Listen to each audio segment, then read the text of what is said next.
തിരുഹിതമികെ തികച്ച് എൻ്റെ വേലയെ തികച്ച് തിരുസന്നിധിയിൽ ഞാൻ നിൽക്കും. പ്രിയപ്പെട്ടവരെ, ഈ ഭൂമിയിൽ നമ്മൾ ഏത് അനുഭവത്തിൽ ജീവിച്ചാലും, സമ്പന്നനായിട്ട് ജീവിച്ചാലും ദരിദ്രനായിട്ട് ജീവിച്ചാലും, ഉറ്റവരും ഉടയവരുമില്ലാതെ തെരുവോരങ്ങളിൽ അലയേണ്ടിയവരായിട്ട് തീർന്നാലും, അല്ല ഭൂമിയുടെ ഏകാധിപതിയായിട്ടോ ഇന്ത്യൻ പ്രധാനമന്ത്രിയായിട്ടോ കേരള മുഖ്യമന്ത്രിയായിട്ടോ വാണരുളിയാലും, പ്രിയപ്പെട്ടവരെ, എല്ലാവരും മരിച്ചതിന് ശേഷം യേശുക്രിസ്തുവിന് മുമ്പിൽ കണക്ക് കൊടുക്കണം.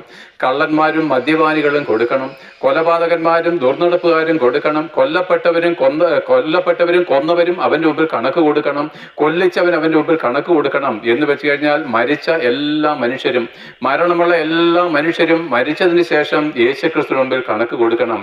അങ്ങനെയാണെങ്കിൽ പ്രിയപ്പെട്ടവരെ, ഈ ഭൂമിയിലെ ജീവിതം നമുക്ക് ഭയത്തോടെ കഴിയാം.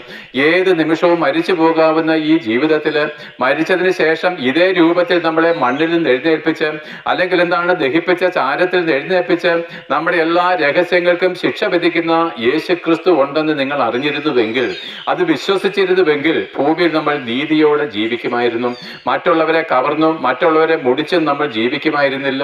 നമ്മൾ മറ്റുള്ളവരെ സ്നേഹിക്കുമായിരുന്നു. എല്ലാത്തിനേക്കാൾ ഉപരി ആ സത്യദൈവമായിരിക്കുന്ന യേശുക്രിസ്തുവിനെ മാത്രം നമ്മൾ ആരാധിക്കുമായിരുന്നു.